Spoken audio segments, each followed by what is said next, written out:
മനസ്സിലായില്ലേ? ഇതുപോലെ ഇത് ഞാൻ ഇവിടെ പറയാൻ കാരണം ഇതുപോലെ ഇങ്ങനെ തട്ടിവിടുന്നതാണെങ്കില ഉറക്കത്തിന്റെ ഇടയിൽ കാണുന്ന കാര്യങ്ങളെല്ലാം നമ്മൾ മറന്നു പോകുന്ന അവര് തന്നെ പറയുന്നു. എന്നിട്ട് അവര് തന്നെ പറയുന്നു ഇത്ര സമയം കാണുമെന്നൊക്കെ പറയുന്നു. ഇതെല്ലാം നമ്മുടെ മാനിപ്പുലേറ്റ് ചെയ്യുക അവര് കാണിക്കുന്നവരൊന്നും. ഇത് ചിലപ്പോ സത്യമായിരിക്കും, പക്ഷെ ഞാൻ വിശ്വസിക്കുന്നു. ഇത് മനുഷ്യ മനസ്സിനെ മാനിപ്പുലേറ്റ് ചെയ്യാൻ വേണ്ടി പല രീതിയിൽ പല ഭാവങ്ങളിൽ ആൾക്കാർ ഇറങ്ങിയിട്ടുണ്ട്. സത്യം വേറൊരു ചോദ്യത്തിന് നമ്മുടെ നകുലനെയും ഗംഗയും നിങ്ങൾക്ക് അറിയാലോ. തീർച്ചയായും അതില് നാഗവല്ലിക്ക് നകുലന്റെ ഉറക്കം അളക്കാൻ പറ്റുന്നതിനെ പറ്റി, സ്വപ്നം അതുപോലെ ഉറക്കം അളക്കാൻ പറ്റും, അതൊക്കെ അതിനെ പറ്റി എന്ത് തോന്നുന്നു? അത് പാരാസൈക്കോളജിയിലേക്ക് കയറേണ്ടി വരും നമ്മൾ. അത് നമ്മൾ കയറുന്നില്ല, വേണ്ട വിട്ടേക്ക്. അപ്പൊ നകുലം കാണാൻ സ്വപ്നം നാഗവല്ലി കാണാൻ പറ്റുമോ? കൊള്ളാം. അവര് ഒരുമിച്ചായാലും കുറെ നാളായിട്ട് ഒരുമിച്ചല്ലേ, ഭാര്യ ഭർത്താവല്ലേ, എല്ലാം അറിയാം അവർക്ക്. ഏത് സ്വപ്നം കാണും, എന്തിനു കാണും, എത്ര നേരം ഉറങ്ങും, ഏത് ഫുഡ് കഴിക്കും, ചായ കൊടുത്താ കുടിക്കുവോ, ഇതെല്ലാം അറിയാം. അതാണ് ചായ കൊടുക്കുന്നത്. ഏത്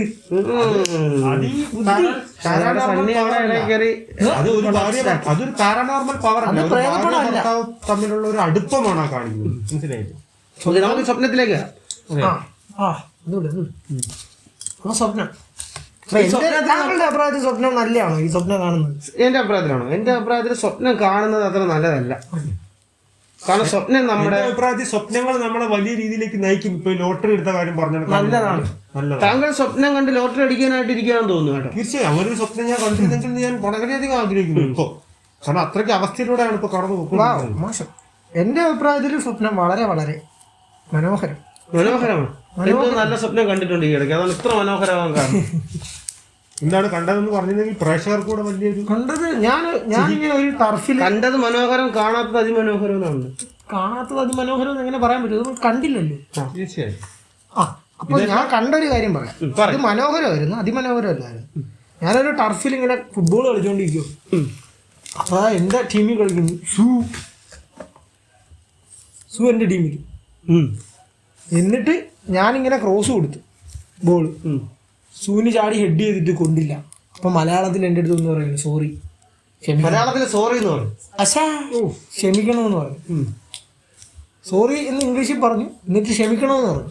ചാടി നോക്കി കൊണ്ടില്ല. ഞാൻ വഴക്ക് പറഞ്ഞു, എന്ത് കാണിക്കുന്നു, ഈസി ചാൻസ് ആണ്, ഈസി ചാൻസ് കൊണ്ട് തീർച്ചയായും. ഞാൻ പറഞ്ഞു അത് ശരിയായി പോയില്ല ബ്രോ എന്ന് പറഞ്ഞു. കുഴപ്പമില്ല, സോറി എന്ന് പറഞ്ഞിട്ടുണ്ട്. വളരെ നല്ലൊരു സ്വപ്നം, വളരെ നല്ലൊരു സ്വപ്നം. ഇതിന്റെ അർത്ഥം എന്ന് പറഞ്ഞു കഴിഞ്ഞാൽ ഞാൻ ഫുട്ബോൾ കളിക്കണമെന്നാണെങ്കിലും ഇനി താങ്കൾ അതിനുശേഷം കളിച്ചോ? ഇല്ല. കൊള്ളാം. അതായത് ബ്രെയിൻ പറയുന്നു കളിക്കടാന്ന്, ശരീരം പറയുന്നു വേണ്ട. ശരീരത്തിനല്ല, നമുക്ക് ശരീരത്തെ കുറ്റം പറയണ്ട. ഇയാള് തന്നെയാണ് കളിക്കാത്തത്. അതായത് ശരീരത്തിനെ പറയുന്നത് എന്തിനാണ്? എന്റെ കൂടെ കളിക്കാൻ വരൂ. താങ്കൾ കളിച്ച് സൂവിനോടൊപ്പം എത്തൂല്ലെന്ന് ആരും കണ്ടു? എന്റെ ചോദ്യം ഇതല്ല, നമ്മൾ എന്തുകൊണ്ടാണ് സ്വപ്നം കാണുന്നത്? ഉറങ്ങുന്നത് കൊണ്ടാണ് സ്വപ്നം കാണുന്നത്. അത് സത്യം. ഉറക്കത്തിലാണ് നമ്മൾ സ്വപ്നം കാണുന്നത്. പക്ഷെ നമ്മൾ ചിലപ്പോ ഉറങ്ങുമ്പോൾ സ്വപ്നം കാണാറില്ലല്ലോ. കാണാറില്ല. എല്ലാ ഉറക്കത്തിലും നമ്മൾ സ്വപ്നം കാണുന്നില്ലല്ലോ. പക്ഷെ സ്വപ്നം കാണുമ്പോഴല്ലേ നമ്മൾ ഉറങ്ങുകയാണല്ലോ. അത് ശരിയാണ്. ഈ സ്വപ്നം ബ്രെയിനിന്റെ ഏത് ഭാഗത്തായിട്ടാണ് ഇങ്ങനെ ഈ വിഷ്വൽസ് വരുന്നത്? എവിടെയാണ്? അതൊക്കെ പണ്ട് പഠിച്ചിട്ടുണ്ട്, അത് മറന്നു. ആര് പഠിച്ചു?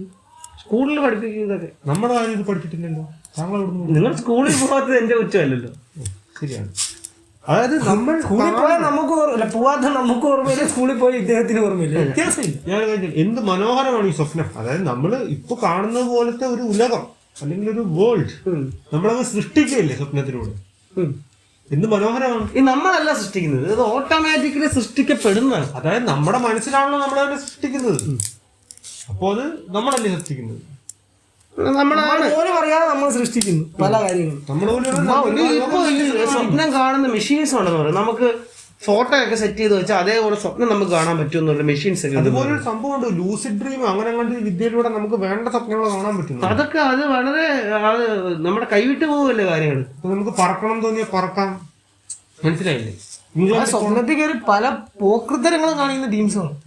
അതുകൊണ്ട് അതാണ് സ്വപ്നത്തെ വരെ നശിപ്പിക്കുന്ന തരത്തിലുള്ള മനോഭാവമുള്ള ആൾക്കാരാണ് ഇപ്പൊ നമ്മുടെ ഭൂമിയിൽ. നമുക്ക് വേറെ ആളെ സ്വപ്നത്തിൽ കയറാൻ പറ്റിയിരുന്നെങ്കിലേ അത് വളരെ നല്ലൊരു ആശയം. ഭയങ്കര മോശമായി പോയത്. എന്റെ ഒരു അഭിപ്രായത്തിൽ ഈ സ്വപ്നങ്ങൾ നമ്മൾ ഒരുപാട് കാണത്തില്ലേ, അത് ഭയങ്കര മോശവും. അതെന്ത് പറ്റി? നമ്മൾ സ്വപ്നം കാണാൻ ഉണ്ടായതാണ്. നമ്മളിങ്ങനെ എന്തിനാണ് എപ്പോഴും സ്വപ്നം കണ്ടോണ്ടിരിക്കുന്നത്? അതിപ്പോ സ്വപ്നം നല്ല സ്വപ്നമാണെങ്കിൽ നമ്മൾ ഫുൾ ടൈം ഉറങ്ങാൻ ശ്രമിക്കും. ഇപ്പൊ നമ്മൾ ഉറങ്ങാൻ നേരത്ത് കാണുന്ന സ്വപ്നം നല്ല സ്വപ്നമാണ്. അതായത് നമ്മുടെ ലൈഫ് സ്റ്റൈലേ മാറി. നമ്മളാ പിന്നെ എപ്പോഴും ഉറങ്ങാൻ ശ്രമിച്ചുകൊണ്ടിരിക്കും ആ സ്വപ്നം കാണാൻ വേണ്ടി.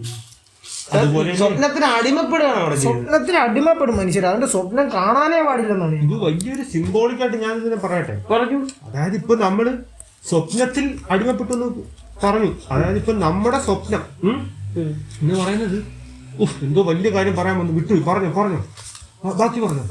എനിക്കൊരു ഐഡിയ ഉണ്ട്. ഈ ഒരു ഈ ഇൻഡിക്കേറ്റർ ഒക്കെ കണക്ക് എന്തെങ്കിലും ഒരു ഡിവൈസ് കണ്ടുപിടിക്കണം. ഇത് തലയിൽ വെച്ചിട്ട് ഉറങ്ങണം.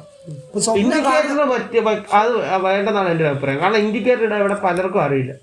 വലത്തോട്ട് ഇടത്തോട്ടൊക്കെ മാറ്റിയിടുന്നത് മറ്റെന്തെങ്കിലും ഡബിൾ ഇൻഡിക്കേറ്റർ ഫംഗ്ഷനും കൂടെ വെക്കണം നേരെ പോലെ. മറ്റേ കൂട്ടുകാരനല്ലേ മറ്റേ സൂപ്പർ ഹീറോ നെറ്റിയിലൊരു അശുദ്ധാമാവിനെ പോലെ ഇരിക്കുന്നു. ആ പുള്ളിക്കാരന്റെ ആ സാധനമായാലും മതി. ഇപ്പൊ നെറ്റിയിൽ വെച്ചിട്ട് ഇതിങ്ങനെ നമ്മളവിടെ ഉറങ്ങാൻ നേരത്ത് ഈ സ്വപ്നം കാണുന്ന സമയത്ത് ഇതിങ്ങനെ കത്തണം. അതായത് ഒരു വ്യക്തി സ്വപ്നം കാണാണെന്ന് നമുക്ക് മനസ്സിലാവും. ആ ടൈമിൽ നമ്മൾ അടിച്ചുണർത്തണം. സ്വപ്നം കാണാനേ പാടില്ല. മനസ്സിലായി? ഇതാണ് എന്റെ ഒരു പുതിയൊരു നല്ലൊരു ഇതാണ്. അതായത് സ്വപ്നം ഒരുപാട് ഇങ്ങനെ എന്തിനാണ് സ്വപ്നം കണ്ടുകൊണ്ടിരിക്കുന്നത്? എഴുന്നേറ്റ് എന്തെങ്കിലും ജോലി ചെയ്യാൻ നോക്കുന്നുണ്ട്. തീർച്ചയായും നല്ലൊരു ആശയമാണ് കേട്ടോ. ഞാൻ അതിന്റെ കൂടെ അനുഭവിക്കുന്നു. പകുതിയിൽ കൂടുതൽ ആളുകളും ഈ സ്വപ്നത്തിൽ മുഴുകി അവരുടെ സ്വന്തം ജീവിതം മറന്നു പോവുകയാണ് അല്ലേ? പിന്നെ തീർച്ചയായിട്ടും അതാണ് അവിടെയാണ് പോയിന്റ്. സ്വപ്നത്തിൽ ഇങ്ങനെ ലഹരിയായി മാറിക്കൊണ്ടിരിക്കുന്നു. തീർച്ചയായിട്ടും. അതായത് ഉറങ്ങാതെ തന്നെ സ്വപ്നം കാണുന്നു ചിലർ. വെറുതെ ഇരുന്ന് സ്വപ്നം ഇങ്ങനെ കണ്ടുകൊണ്ടിരിക്കുന്നു. ഞാനതാവുന്നു ഇതാവുന്നു മറ്റേ അവിടെ സ്വപ്ന ലോകത്താണെന്ന് പറയുന്നത്. അതെ അടി കൊടുക്കണം മാർക്കല്ല. പിന്നെ കുറെ ടീംസ് വെറുതെ ഇരുന്ന് വണ്ടി ഓടിക്കുമ്പോഴേക്ക് ഇരുന്ന് ഉറങ്ങും. ഇത് വേറെ ആരെങ്കിലും നെഞ്ചത്തുണ്ട് സ്വപ്നം കാണായിരുന്നു. സൂപ്പറായിട്ട് വണ്ടി ഓടിക്കുന്ന സ്വപ്നത്തിൽ ഇവിടെ വേറെത്തിന് നെഞ്ചത്ത് അടിപൊളിയായിട്ട് ഹൈവേ കൂടെ ഓടിച്ചുകൊണ്ട് പോകുന്നു. ഇത് പറഞ്ഞപ്പോഴാണ് ഞാൻ സ്വപ്നത്തിൽ പരീക്ഷ എഴുതിയിട്ടുണ്ട്. ഒരു പരീക്ഷ പോയി മനസ്സിലായില്ലേ? സ്വപ്നത്തിൽ ഞാൻ എഴുതി യഥാർത്ഥത്തിൽ കിടന്ന് ഉറങ്ങിയായിരുന്നു. യഥാർത്ഥത്തിൽ ഞാൻ ഉറങ്ങി. എന്നിട്ട് സ്വപ്നത്തിൽ റിസൾട്ട് വന്നപ്പോ അതിന് താങ്കൾ തോറ്റു. റിസൾട്ട് വന്നില്ല. അതാണ് ഞാൻ സ്വപ്നത്തിൽ വരും അതിൽ ജയിക്കുമെന്ന് പറഞ്ഞിരുന്നു. സ്വപ്നത്തിലെങ്കിലും ജയിക്കുമെന്നുള്ള പ്രതീക്ഷ. സ്വപ്നത്തെ നമുക്ക് 100% വിശ്വസിക്കാനും പറ്റത്തില്ല. അത് പറഞ്ഞപ്പോഴാണ് ഒരു സ്വപ്നത്തിന്റെ ബാക്കി കണ്ടിട്ടുണ്ടോ നിങ്ങൾ രണ്ടുപേരും? എനിക്ക് കാണാൻ വളരെ രസകരമായ ഒരു അനുഭവമാണ് അല്ലേ? ഞാനും കണ്ടിട്ടുണ്ട്. എനിക്ക് കാണാൻ പറ്റിയിട്ടില്ല. ഒരു സ്വപ്നം കണ്ട് നിർത്തി അല്ല തൊട്ടടുത്ത ദിവസം ഞാൻ കണ്ടത് അപ്പൊ തന്നെയല്ല. ഞാൻ അപ്പൊ തന്നെയല്ല, ഒരു ദിവസം കണ്ടു നിർത്തി ഞാൻ എഴുന്നേറ്റ് അങ്ങനെ ഇങ്ങനെയൊക്കെ പോയി അടുത്ത ദിവസം കിടന്ന് ഉറങ്ങിയപ്പോ സെയിം അതിന്റെ ബാക്കി. മനോഹരം. പക്ഷെ എനിക്ക് വേറെ എക്സ്പീരിയൻസ് ഉണ്ടായിട്ടുണ്ട്. ഞാനൊരു സ്വപ്നം കണ്ടിട്ട് പിന്നെ വേറെ ദിവസം സ്വപ്നം കണ്ടപ്പോ ഈ സ്വപ്നം മനസ്സിലായില്ലേ, ആ സ്വപ്നത്തിൽ വന്നു. ഏതോ ഒരു പോയിന്റിൽ വെച്ചിട്ട് ഈ സ്വപ്നം ആ സ്വപ്നത്തിൽ വന്നു. അപ്പൊ എനിക്കറിയാം ഈ സ്വപ്നം ഞാൻ നേരത്തെ കണ്ടിട്ടുള്ള സ്വപ്നമാണെന്ന് സ്വപ്നത്തിൽ കിടന്ന് ഞാൻ കണ്ടു. അത് വല്ലാത്തൊരു ചിത്രമാക്കേണ്ട ആശയങ്ങളാണ് ഈ പറയുന്നത്. സ്വപ്നത്തിൽ കിടന്ന് കണ്ട് ഈ സ്വപ്നം ഞാൻ ഈ സ്വപ്നത്തിൽ കണ്ടിട്ടുണ്ടല്ലോ എന്നുള്ളത്. സ്വപ്നത്തിൽ സ്വപ്നം കണ്ടുണ്ടോ? സ്വപ്നത്തിൽ സ്വപ്നം അതാണ് ഞാൻ ഇപ്പൊ പറഞ്ഞത്. സ്വപ്നം കണ്ടോണ്ടിരിക്കുമ്പോ ഞാൻ മറ്റേ സ്വപ്നം വീണ്ടും ആ സ്വപ്നത്തിൽ കൂടെ കണ്ടു. ഓ ഇതൊക്കെ സിനിമ ആക്കണം. ഇതൊക്കെ അങ്ങനെ വരുമ്പോ ഒരു പ്രശ്നമുണ്ട്. ക്രിസ്റ്റഫർ നോളന് കൊടുക്കേണ്ട കഥകളാണ്. അതല്ല ഇങ്ങനെ വരുന്ന ഒരു ക്രിസ്റ്റഫർ നോളന്റെ കാര്യം പറയാം. ഇങ്ങനെ വരുമ്പോ ഒരു പ്രശ്നമുണ്ട്. ഇപ്പൊ താങ്കൾ ഒരു സ്വപ്നം കാണുന്നു, അതിൽ കിടന്ന് താങ്കൾ ഒരു സ്വപ്നം കണ്ട് ഈ സ്വപ്നം ഞാൻ കണ്ടിട്ടുണ്ടല്ലോ എന്നുള്ള ആ സ്വപ്നത്തിൽ നിന്ന് എഴുന്നേറ്റ് താങ്കൾ വന്നാലും താങ്കൾ ഇപ്പോഴും സ്വപ്നം കാണുന്നു. അതിൽ ഒന്നുകൂടെ എഴുന്നേറ്റാലേ താങ്കൾ റിയാലിറ്റിയിൽ വരുന്നു. ഈ സ്വപ്നത്തിന് എണീക്കുന്ന കാര്യം പറഞ്ഞപ്പോഴാണ് ഞാനൊരു ദിവസം നമ്മൾ ഈ മരിക്കുന്ന സ്വപ്നങ്ങൾ കാണുമല്ലോ. അപ്പൊ ഞാനിങ്ങനെ ഒരു ബിൽഡിങ്ങിന്റെ മുകളിൽ താഴോട്ട് വീണു. അപ്പൊ താഴോട്ട് പൊക്കോണ്ടിരിക്കുകയാണ്. അപ്പൊ എനിക്ക് മനസ്സിലായി ഇത് സ്വപ്നമാണ്. താഴെ ചെന്ന് വീഴുമ്പോ ഞാനങ്ങ് എണീക്കും. ആ ഒരു എന്താണ് സന്തോഷത്തിൽ ഞാൻ ഈ താഴെ വീഴാൻ വേണ്ടി ഇങ്ങനെ വെയിറ്റ് ചെയ്തുകൊണ്ടിരിക്കുന്ന താഴെ എത്തുന്നില്ല. അപ്പൊ എന്റെ മനസ്സിൽ ഒരു സാധനം, ഇതിന് സ്വപ്നം തന്നെ ആണോ അതോ ഇത് ഒറിജിനലായിട്ട് നടക്കുവാണോ എന്ന് തോന്നിയപ്പോഴത്തേക്കും എന്റെ കയ്യിൽ നിന്ന് പോയി. ഞാൻ അവിടെ കിടന്ന് വിയർത്ത്. പക്ഷെ കുറച്ച് കഴിഞ്ഞപ്പോഴത്തേക്ക് ഞാനങ്ങ് എണീറ്റു. അപ്പൊ മനസ്സിലായി സ്വപ്നം തന്നെ ആയിരുന്നു.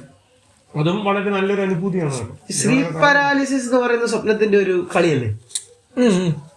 തീർച്ചയായും സ്വപ്നത്തിനും റിയാലിറ്റിയോടൊക്കെയുള്ള ഒരു ചെറിയൊരു കളി. അത് നമ്മുടെ മനസ്സ് നമ്മളെ ഇട്ടെന്ന് ഇങ്ങനെ കളി. അതിലൂടെ കടന്നു പോയിട്ടുണ്ടോ താങ്കൾ? ഞാൻ കടന്നു പോയിട്ടില്ല ഇതുവരെ. ഞാൻ പോയിട്ടുണ്ട്. ഞാനൊരു ചെറിയ രീതിയിൽ വല്ല ഫുൾ സ്ലീപ്പ് പാരാലിസിസിലോട്ട് പോകുന്നതിന് മുന്നേ ചെറിയ സ്ലീപ്പ് പാരാലിസിസോ എന്ന് വെച്ചാൽ എനിക്ക് പെട്ടെന്നില്ല ഒരുമാതിരിയായി ഞാൻ എണീറ്റു എന്തോ ഭാഗ്യത്തിൽ. ഞാൻ കിടന്ന് പെടച്ച് പക്ഷെ അനങ്ങിയില്ല, ദേഹം അനങ്ങുന്നില്ല. ഒരു സാധനം ഇങ്ങനെ എന്റെ കാലിനടുത്ത് വന്നിട്ട് ഞാൻ കട്ടിൽ കിടക്കുക, കാലിനടുത്ത് വന്നിട്ട് അതിങ്ങനെ ഇതിലേ കറങ്ങി ഇങ്ങനെ എന്റെ ഇവിടെ തലയിരിക്കുന്നു, തലയുടെ അടുത്ത് വന്നു. എനിക്കിതിപ്പോ എന്റെ ദേഹത്ത് അനങ്ങാൻ പറ്റുന്നില്ല, ഇങ്ങനെ കിടക്കുക വടി പോലെ. എനിക്ക് മനസ്സിലായി സ്ലീപ്പ് പാരാലിസിസ് ആണെന്ന് വരെ എനിക്ക് മനസ്സിലായി. എന്നിട്ടും ഒന്നും ചെയ്യാൻ വയ്യ. ഇതിപ്പോ എന്റെ നെഞ്ചത്ത് കയറും. ഞാൻ പേടിച്ചിരിക്കുക. അപ്പൊ ഞാനിങ്ങനെ പേടിച്ചിങ്ങനെ കിടന്നിട്ട് കണ്ണടച്ച് ഞാൻ ഇങ്ങനെ പേടിക്കരുത്, സ്വപ്നമാണെന്നൊക്കെ പറഞ്ഞിട്ട് ഈ സാധനം ഇത് തന്നെ എൻ്റെ അടുത്ത് തിരിച്ചു പറയുന്നു, സ്വപ്നമാണല്ലേ സ്വപ്നം. Oh my god. ഇവിടെയാണ് ആ മെഷീന്റെ ഒക്കെ ഉപയോഗം വരുന്നത്. അപ്പോഴേ വിളിച്ചെണീക്കും. പെടയുന്നുണ്ട്, അപ്പോഴേ നമുക്ക് അടിച്ചാൽ ഗുണത്താ. മനസ്സിലായില്ല. അലാറം കൂടെ അടിക്കണം. പേടിപ്പിക്കുന്ന സ്വപ്നമാണെങ്കിൽ മിന്നി കത്തേന്നോ. ഈ പറഞ്ഞപ്പോഴാണ് മറ്റേ വൈറ്റ് റൂമിനെ പറ്റി നിങ്ങൾക്ക് അറിയാമോ? ഇല്ല. മാനസികമായിട്ട് മറ്റേ തളർത്താൻ വെള്ള കളർ റൂമിനകത്ത് കൊണ്ടങ്ങ് ഇടും നമ്മളെ. മനസ്സിലായില്ലേ? ഇതിന്റെ പ്രത്യേകത എന്ന് വെച്ചാൽ നമ്മൾ അതിൽ 4-5 ദിവസം നമ്മൾ അവിടെ ഇങ്ങനെ നിൽക്കും, കുഴപ്പമൊന്നുമില്ല. പിന്നെ അത് കഴിഞ്ഞിട്ട് നമ്മൾ ഈ കാണുന്ന മൊത്തം നമ്മൾ വേറെ ഒന്നും കാണുന്നില്ലല്ലോ, കാണുന്ന എല്ലാം ഒറ്റ കളർ സാധനമല്ലേ. ഇത് കണ്ട് നമ്മളെ സ്വപ്നത്തിലും ഇത് വന്നു തുടങ്ങും. അപ്പോഴത്തേക്കും നമ്മളെ സ്വപ്നത്തിൽ നിന്ന് എണീക്കുമ്പോഴും നമ്മൾ ഇത് തന്നെയാണ് കാണുന്നത്.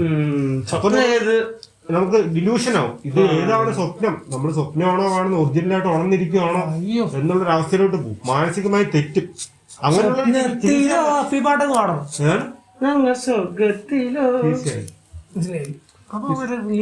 അങ്ങനെയുള്ളവൻ എന്താണ് ചെയ്യാൻ പറ്റുന്നത്? സ്വപ്നം അല്ലാന്ന് കാണാൻ ഒരു എന്തെങ്കിലും ഉണ്ടാക്കാൻ പറ്റും. റൂമിൽ നിന്ന് മാറ്റിയാൽ പോലും അല്ല, അവനിപ്പം അവന് അത് അത് പണിഷ്മെന്റ് ആണ്. അപ്പം ഇവനിപ്പം താങ്കളാണ് ആ റൂമിൽ കിടക്കുന്നത്. എനിക്ക് വേറെ ഓപ്ഷൻ ഒന്നും ഇല്ലെങ്കിൽ എങ്ങനത്തെ റൂമാണത്? എന്തുകൊണ്ടാണ് റൂം ഉണ്ടാക്കി? റൂം ഫുള്ള് വെള്ളമാണ്. അതല്ല, ഇതുപോലത്തെ തറ എന്താണ്? മാർബിൾ ആയിരിക്കാം. ഞാൻ ഓടിച്ചെന്ന് തലയടിച്ച് ചാവും. തീർച്ചയായും അത്രേ ഉള്ളൂ. അപ്പൊ അവിടെ കുറച്ച് ചുവപ്പും കാണും, കുറച്ച് ചുവപ്പ് കാണും. അതെങ്ങാനും മേടിച്ചില്ലെങ്കിൽ നമുക്ക് ഈ ചുവപ്പ് കണ്ട് ആശ്വസിക്കാറ്. അങ്ങനെ ഞാൻ ചെയ്യും. താങ്കളാണെങ്കിൽ എന്ത് ചെയ്യും? ഞാനാണെങ്കിൽ കിടന്നങ്ങ് ഉറങ്ങും. കേറുമ്പോഴേ കണ്ണു അടച്ചിരിക്കും. ഫുള്ള് ഇരുട്ടാകും. ഇരുട്ടിന്ന് പുറത്ത് വരുമ്പോ ഞാൻ ഉണർന്നിരിക്കുന്നു. വീണ്ടും കണ്ണടയ്ക്കുമ്പോ ഇരുട്ടാകുമ്പോ അപ്പൊ എനിക്കൊരു ഐഡിയ കിട്ടും. മനസ്സിലായില്ലേ? കൊള്ളാം. അത് നല്ലൊരു താങ്കളാണെങ്കിൽ എന്ത്? ഞാനാണെങ്കിൽ എനിക്ക് അറിയില്ല ഞാൻ എന്ത് ചെയ്യും. ഞാൻ ചിലപ്പോ ഫസ്റ്റ് ദിവസം തന്നെ ഓടിച്ച് പോവും. എന്റെ മനസ്സിന്റെ കയ്യിൽ നിന്ന് പോവും. ഞാൻ തല അടിച്ച് ചെതറി വരും. വൈറ്റ് റൂമിൽ യുവാവ് ചെതറി മരിച്ചു. അതായിരിക്കും വാർത്ത. വൈറ്റ് റൂമിനെ റെഡ് ആക്കി യുവാവ്, അങ്ങനെ വാർത്ത. ഒരു വലിയ ന്യൂസ് ആയിരിക്കും അല്ലേ? അപ്പൊ അത് വൈറ്റ് റൂം ആണെന്ന് പറയാൻ പറ്റില്ല, അത് റെഡ് റൂം ആവില്ലേ? അവിടെ വേറെ സാധനമുണ്ട് കേട്ടോ. ഇത് പറഞ്ഞപ്പോഴാണ് ഞാൻ പറ്റി റൂമിനെ പറ്റി അറിയാല്ലേ? ഏതാണ് ഹോട്ടലിൽ ഒരുപാട് റൂംസിനെ പറ്റി എല്ലാം അറിയാം. ഹോട്ടൽ നടത്തുമായിരുന്നല്ലേ, റൂംസ്. അപ്പോ അങ്ങനെ കുറെ സംഭവങ്ങളുണ്ട്, രസകരമായ കുറെ കാര്യങ്ങൾ ഈ സ്വപ്നത്തെ പറ്റി പറഞ്ഞു തുടങ്ങി. അപ്പം സ്വപ്നം കാണുമ്പോൾ കൺക്ലൂഡ് ചെയ്യാനായിട്ട് സ്വപ്നം എന്ന് പറയുന്നത് വേണോ വേണ്ടോ എന്നൊരു ഒറ്റ വാക്കിൽ ഉത്തരം പറയുന്നത്. എന്റെ കൺക്ലൂഷൻ ഇതാണ്, പറയും. ഉറങ്ങുമ്പോൾ കാണേണ്ടതല്ല സ്വപ്നം, ഉണർന്നിരിക്കുമ്പോൾ കാണേണ്ടതാണ് സ്വപ്നം. താങ്കളുടെ കൺക്ലൂഷൻ? എന്റെ ഒരു അഭിപ്രായത്തിൽ സ്വപ്നമേ വേണ്ട. ഒരു മനുഷ്യൻ സ്വപ്നം കാണാൻ പാടില്ല. അങ്ങനെ ഒരുവൻ കാണുന്നുണ്ടെങ്കിൽ അവനെ സ്വപ്നത്തിൽ വിളിച്ചെഴുന്നേപ്പിച്ച് അടി കൊടുക്കുക, സ്വപ്നം ഇല്ലാതാക്കുക. അതാണ് എന്റെ ഒരു അഭിപ്രായം. ഓക്കെ, താങ്കൾക്കൊന്നും പറയാനില്ല? എന്റെ അഭിപ്രായത്തിൽ സ്വപ്നം നമ്മളായിട്ട് ഉണ്ടാക്കുന്നതായതുകൊണ്ട് തന്നെ നമ്മളായിട്ട് തന്നെ ഇല്ലാതാക്കാൻ ശ്രമിക്കുക. നല്ല കാര്യം. ത്യജിക്കാൻ പഠിക്കുക. സ്വപ്നം ത്യജിച്ചാൽ സ്വർഗം ലഭിക്കും. എനിക്ക് അത്ര പറയാം.